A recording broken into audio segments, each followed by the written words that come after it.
Hello, hello, welcome, please come in. We resume our psychic-only journey this week in our final game of the series, Pokémon Violet, which is the newest mainline game and the one with the fewest frames.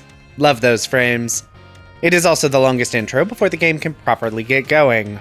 First decision I have to make is which starter I'll be taking, and I do have options, not because any of these Pokémon will become Psychic type, but because two of them will gain types effective against my many Psychic Pokémon. I ultimately decide to go with Fuecoco so that Nemona will choose Sprigatito. Sprigatito will gain the Dark typing in its final evolution. This, in theory, makes it more difficult, but then again, Nemona terastallizes her starter in every fight against her except in the second. Oh well. Mesagoza at least has some dangerous Dark type moves. Probably. Anywho, into the route, and it's time to complete the catching tutorial, which is so very exciting. Then fall off a cliff, give Miraidon a sandwich, and it's through the cave system. Still no Psychic types yet, so gotta press on through this boring part of the challenge. Arven is an easy fight, as ever, and that finally gets me access to the first early area of the game. My options are still pretty limited, but I can probably make something work. And first on that list is Ralts. Not a strong Pokemon by itself by any means, but the Fairy secondary typing is great, and Gardevoir is very strong. Next up is to head over to these ruins to catch another familiar Pokemon, Drowsy. And just like always, Drowsy will not be in the party for very long, both because I've already used it in this series and Drowsy isn't very good. Sorry, bud. However, that is actually it. This area of the world map I have access to is pretty limited, and to my knowledge I can't actually reach any more Psychic Pokemon at this point. So, let's head to the main gate and fight Nemona again. She leads with Sprigatito, and that's all the damage I'm dealing? Oh, okay, so it looks like I need to do some leveling. Okay, let's hop back in at a slightly higher level to try and win this fight. I lead with Drowsy so I can put Sprigatito to sleep, which kind of works, but Drowsy is very weak. It doesn't even know a special type move at this level. But with some hypnosis and switching into Ralts, I do take out Sprigatito, but then it's Palmy, which terastallizes, and this isn't going to work. Back to grinding. The issue isn't even the level cap. The first gym is level 15, it's just that there are no decently leveled Pokemon in the starting area, and getting any experience is a huge pain. Not least of which because Ralts and Drowsy are both so very weak. Okay, I've got Ralts up to level 11, let's see if that's enough. Honestly, I'm not super optimistic. Ralts is a very weak Pokemon. It also doesn't start off great, with Hypnosis missing twice in a row.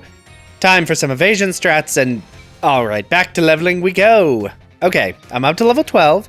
Ralts has Confuse Ray and Draining Kiss, giving me a good status and a way for Ralts to heal itself in combat. That's enough to take down Sprigatito. I switch in Drowsy to use Disable against the Palmy. This game's trainer design is very silly, so this Palmy literally only knows Thunder Shock. By disabling this, I prompt it to struggle, hurting itself and dealing me very little damage. I can switch back into Ralts to bring down the first Nemona fight, and it only took just shy of 2 hours, so that's great. And next up is the school section, which is very boring and really just running around, talking to people and not doing anything to advance the challenge at all. Whee! But that all done, and I have my mount and I can actually start exploring the world, and I have a lot of things to do before the first gym. First on the list is to run over to this little guy and catch a Charcadet. Charcadet is mono fire type, but I have a solution for that. On the path to Artisan, I can catch a Spoink. Honestly, not a particularly good Pokemon, but at this point numbers are my biggest issue, rather than just base stat total. And of course, head south to catch an Eevee. Getting its friendship high will get me an Espeon. While Espeon is quite strong, I'm not planning on using one long term, mostly because I've already used an Espeon this series, and there are plenty of Psychic types to pad out my roster. But getting an Espeon means getting Eevee's friendship up a lot, and there's probably a faster way than this. In fact, I'm sure there is, but I can just run back and forth while I do other work on a second monitor.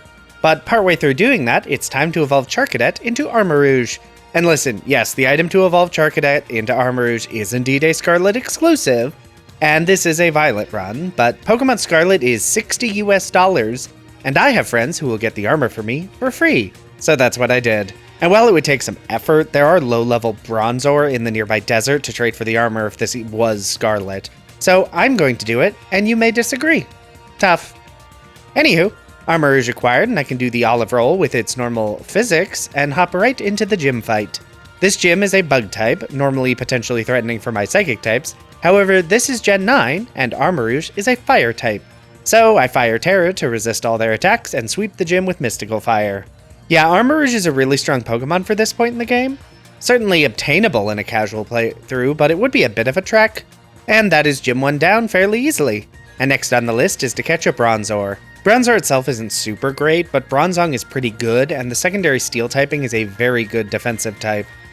And that's honestly more than I need for the next gym, because it's time to tackle the Grass Gym, which should go fairly easily thanks to my Fire-type Pokemon. Seriously, is the Psychic type even going to be relevant at any point in this run?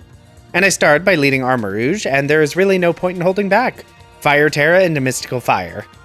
I do decide to be a bit more conservative and use Fire Spin in case I need chip damage, and no, I sure didn't. Fire Spin deals half the damage of a Mystical Fire and still nearly one-shot Sudowoodo. And that's 2 gyms down. The third gym is a bit of a level jump, so I do need to do a bit of prep work before diving in. Unfortunately, while there are still a lot of Psychic types I need and want to add to the team, the level cap for the next gym is only 24, and most of the new Pokemon I want are just a bit too strong. I feel like this particular level gap has been a problem in every type series. Meh, the leveling for this is going to be annoying. I guess I might as well take out the Cloth Titan. It takes a while to do, but the speed up is going to save me time in the long run. The fight itself is trickier than it needed to be, since I have no super effective moves against Cloth, but it's the first Titan and not that strong.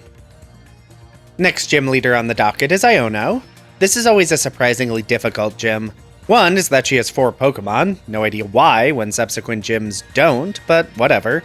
Next problem is her ace, Mismagius, a very strong and fast ghost type with no weaknesses after it terastallizes, which means I need to do some prep work to be ready to face... Is that a shiny Cufant? Okay, I guess I'll catch it. Anyway, quick stop off in Medali so I have the fast travel point for later, and it's time to continue north. The area outside the ferry base is the best leveling spot in the game, thanks to all the Chanceys. I'm probably not strong enough to actually use it yet, but let's confirm that. Now, let's grab some sandwich ingredients to make level 2 normal encounter sandwiches. It would seem I can't buy rice until after I beat 4 gyms. Well, that is unfortunate. Let's just go ahead and do some leveling elsewhere. And during that leveling, Eevee finally evolves into Espeon, after attempting to evolve into Umbreon like 4 times. Okay, my party isn't maxed out yet, but they have reached the early 20s. Time to head back to the gym, because there is actually a Nemona fight before Iono. I lead with Espeon, might as well get some use out of it before I box it. Espeon can solo Rockruff by just spamming Confusion. Then the Pawmi with Confusion into Quick Attack, and finally it's Nemona's Florigato. I switch into Armarouge, because Fire, and Terra Fire into a Mystical Fire. Florigato is faster, but just uses Hone Claws instead of attacking. Well, that was a much easier Nemona fight than the last one. And then into the gym challenge to find Clavel hiding around the city. Beat up some very easy trainers. Really wish I had any good ground moves. This is not as easy as it could be. Anyway, Iono is strong, but not that strong. Let's hop into the gym and see how this fight goes. Espeon is my only maxed out Pokemon, so I lead with that. 2 Confusions take out Wattrel, then it's time for Luxio, which can hit for big damage with Bite, but a second Confusion takes it out. Then into Bellybolt, who is surprisingly tanky. I always forget how tanky it is. Okay, Armarouge, no reason to hold back, let's get some Terra Fire, Mystical Fire. Huh, actually I thought that would deal more damage. 2 hits do take it out though. I wonder if Bellybolt is more physically vulnerable. Out comes Mismagius. I think I need chip damage, so I'm going to use Fire Spin, which of course misses the first time. Armarouge can get 1 hit out before getting bodied, but not a second. Okay, what is my plan now? Bronzor is pretty tanky. Maybe a Confuse Ray will do some work? I mean, Bronzor does survive 1 Hex, but that's going to be all. Spoink, can you... Okay, yep, that's about what I expected. Kirlia! You're still awful until you evolve. Yep, goodbye, Kirlia. Flittle, you're worse until you evolve. I'm going to get swept by the Mismagius. Okay, that is admittedly kind of what I expected, but I also got unlucky with Fire Spin hits and Confuse never working, so let's dive right back in and try that again. And yeah, no, that actually isn't going any better. The big issue is that other than Espeon and Armarouge, my team is really weak until they evolve, with low base stat totals all around. I mean, it also doesn't help that Terra Normal Espeon hit itself in Confusion 2 turns in a row. Okay, you know what? Maybe I'm just being too cautious. New plan. Run over to Cascarafa to pick up a leftovers item. Playing too carefully. That's been the problem. This time, there's none of that. I lead with Armarouge, Terra immediately, and just burn. Wattrel goes down in 1 hit, Bellybolt goes down in 2, and deals basically no damage thanks to the special attack drop. Luxio is also a one-shot, and it's now Mismagius when I'm basically at full health. No Fire Spin misses this time, I'm just gonna spam Mystical Fire. After I hit myself in confusion, and 2 Mystical Fires brings down the Mismagius, so yeah, turns out I was just being too cautious. Also, leftovers helped. Okay, hardest gym in the game done, and it's time to head back over to Cascarafa to start the next gym. In the desert is Orelor, a bug-type Pokemon that can evolve into a psychic type, but you have to get in a bunch of steps to do it, and I'll be honest, I'm just not actually going to do that. Next, I can finally grab a Girafarig. This Pokemon was pretty useful for a short segment in Soul Silver, but ultimately fell short. Now that it has a shiny new evolution though, it will be very useful, especially when its evolved ability prevents priority moves. More on that later. I really want a Veluza, but they are just slightly out of range. Guess it's time to take down a few more Titans then. First is Orthworm, which is weak to fire, making it very easy when my strongest Pokemon is a fire type. Then Bombardier. Combined, these unlock big jumps and swimming. Into the sea and oh, everything here is way too high a level for the next gym. Cerebi says they're a Veluza of an appropriate level. Oh, they're over here. You will do. Veluza is fast and adds water to my secondary typing collection. Okay, let's go deal with Kofu. Huh, this Floatzel is actually quite strong, especially when I'm underleveled. Am I about to lose to this idiot? Okay, no, I did not lose, but it was much closer than it should have been. I can then complete the auction for this stuff, and it's time to, hopefully, do some Chantey grinding. I do have to be pretty careful here. These Chantey are actually dangerous and can deal pretty decent damage. They also give so much experience I could overlevel by accident. Leveling completed, and it's time for the gym itself. I don't really have any grass or electric Pokemon, but I can make this work. To start off, I lead with Girafarig, who has the very useful Leftovers and the Thunderbolt move. That is enough to take out Veluza, but not Wugtrio. Next, into my own Veluza, who does manage to take out Wugtrio, but does suffer 2 speed drops and most of its health. Finally, it is Crabominable, who can be pretty scary, but thankfully Espeon has Charm to drop its attack by 2 stages. Holy crap, that still hits like a truck. Good thing is that Espeon is durable enough to get off 2 charms to fully drop their attack stat. Kirlia's damage is absolutely awful, but can also drain HP with Draining Kiss. Too bad Kirlia still drops because crabs are strong and Kirlia is not. But that damage was enough to send in Bronzor, who still takes way more damage than I was expecting. Seriously, that's at -6? Okay, well that is Kofu down at least, and that is 4 gym badges. And I've already reached Medali, and there are no mandatory gym trainers as part of that gym, so it's back to leveling up. And first up is Kirlia, which finally evolves into Gardevoir, which takes it from a very weak waste of space on my team to a genuine threat to my enemies. Next up is Bronzor, which evolves into the much stronger Bronzong, meaning I can finally take advantage of having a properly tanky Pokemon on the team. Then teach Girafarig Twin Beam, so it evolves into the much better Farigiraf. Now my team is actually coming together. Next up, Flittle evolves into a Spathra, so it's not completely worthless. Oh, you know what? I can also grab a Meditite. Fighting is a very good offensive typing to add to my team, especially when my whole leveling strategy is beating up normal types with comically low defense. It won't evolve into Medicham until after the next gym, but good to level it up now. Alright, time for the next gym fight. Larry. Meditite isn't especially strong until it evolves, but it does have high jump kick and a fighting Terra type.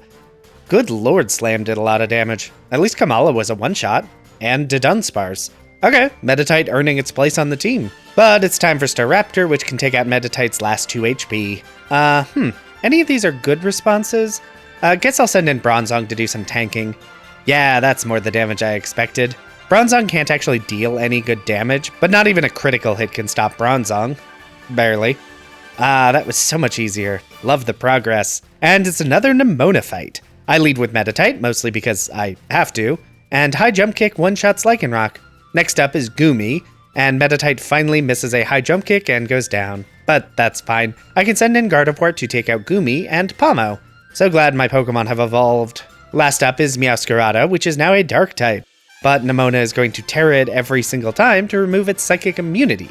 Which doesn't even matter because a Terra-boosted Dazzling Gleam can take it out. My team is actually pretty scary now. Not sure how much of that is the result of being Psychic type. Oh, Meditite evolved. Neat. That's a pretty big upgrade. And now that I have 5 gyms, I can buy rice, which means I can make this incredibly beautiful sandwich. Delicious. And after some leveling, it's time for the next gym challenge, which is a series of the easiest double battles that have ever been put into a Pokemon game. And then it's time for the actual gym leader, Rhyme. I lead with Bronzong and Farigiraf, and first up I want to double into... Sucker Punch fails because of Tail Armor, which is great. And between Twin Beam and Gyro Ball, Mimikyu doesn't quite go down. That's okay though. I get some attack boosts and can... Sucker Punch fails. Interesting. Anyway, Light Screen protects my team from special moves, and Rhyme sends out Houndstone. Time to double into Houndstone, and Sucker Punch fails. Does the AI in this game ignore abilities? That's incredible. Well, there is no reason to bother taking out Banette then. Anyway, Houndstone gets a big hit in against Bronzong, but goes down. Next, it's time to once more double into the Pokemon that isn't Banette, because Banette can only use Sucker Punch. Toxtricity does try to take out Bronzong, but an Affection Boost keeps it in the fight to finish off Toxtricity. And all that's left is Banette, who has finally run out of Sucker Punch PP, just in time to use Shadow Sneak, which also fails because it is also a priority move. Good lord. That fight is never really that difficult, but that is the first time it was comically not difficult. Next up, I'm going to take out another Titan Pokemon to unlock Glide in case I need it later. I won't. And time to head over to Alfornada to do another Nemona fight. I lead with Veluza to use Aqua Cutter. Huh, kind of expected that to be a one-shot. Oh well, I have Aqua Jet. Then switch into Farigiraf against Pawmot, mostly because it's tanky and Twin Beam can take out Pawmot in one use. Farigiraf does go down to Sliggoo, mostly due to paralysis, but Gardevoir can do some damage before getting confused. Okay, that's fine. I'll send in Medicham, who has a lot of ways to deal super effective damage. Oh, right, Flower Trick is scary. That's fine, I can just pop in Armarouge and Terrafire the Masquerada down in one hit. I can't help but notice that I'm not using a lot of Psychic moves. Anyway, no time to dwell on that. With 6 gyms down, I can pop back to Mesagoza to buy mints to correct my stat distributions. Cause seriously, my Pokemon have just awful natures.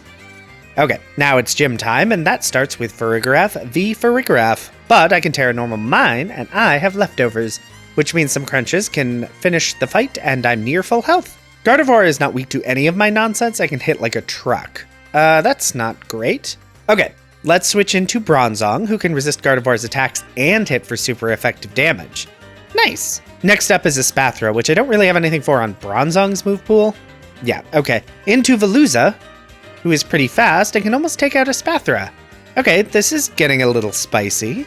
Armarouge takes out Espathra, and it's time for Tulip's ace, Florges, who takes out Armarouge. Okay, Gardevoir, I'm gonna need something from you.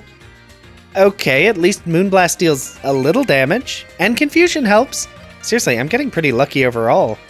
Gardevoir can take out most of its health before dropping into Medicham, who drops in one attack. Okay, Tulip. Wasn't expecting that to actually be a challenge. Let's hop back into the fight and do it a bit better this time. This time, I lead with Medicham, who can 1v1 the Farigiraf before dropping, then into Bronzong to set up Light Screen and take out the Gardevoir with Gyro Ball. Espathra is next, but Light Screen is doing good work, and Bronzong nearly wins that fight. But then it's into Veluza, who can finish off Espathra with Aqua Jet, and it's back to Tulip's ace.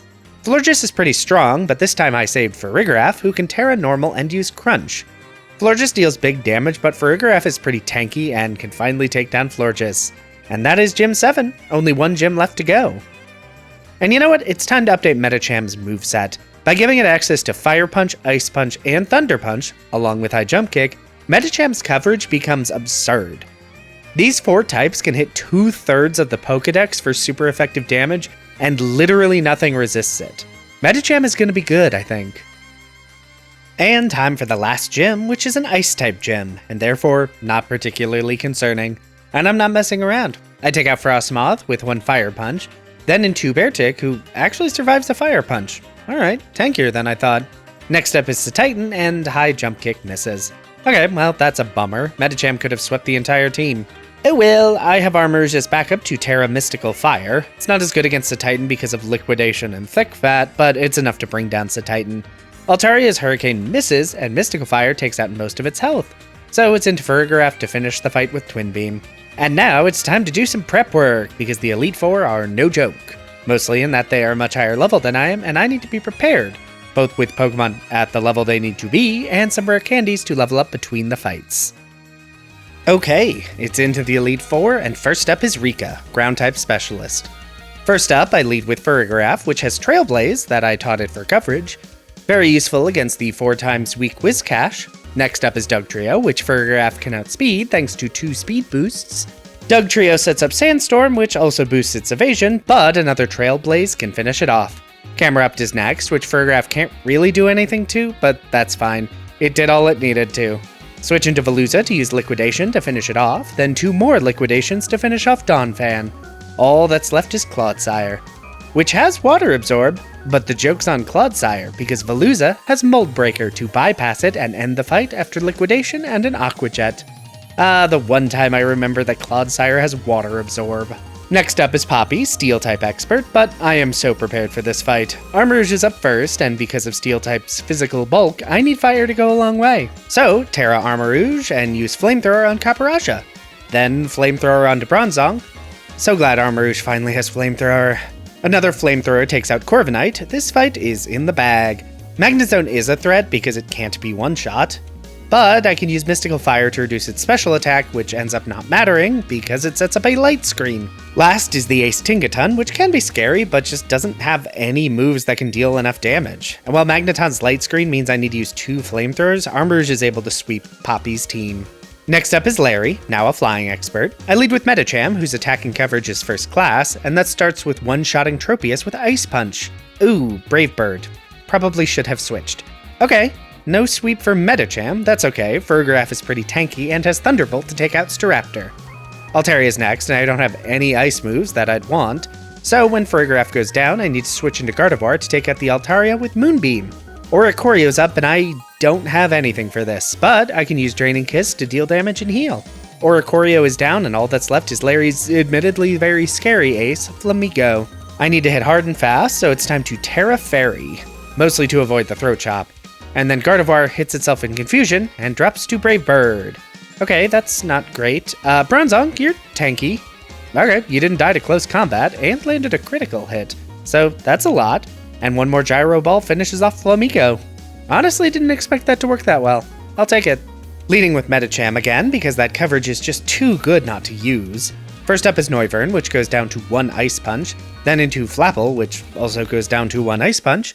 Next up is Dragalge, which is BP enough to survive an Ice Punch and poison Medicham, but goes down to a 2nd punch. Okay, that was good. Next is Haxorus, which finishes off Medicham, so it's into Gardevoir. And that means Terra Fairy Moonblast. Okay, that Iron Head was really rough.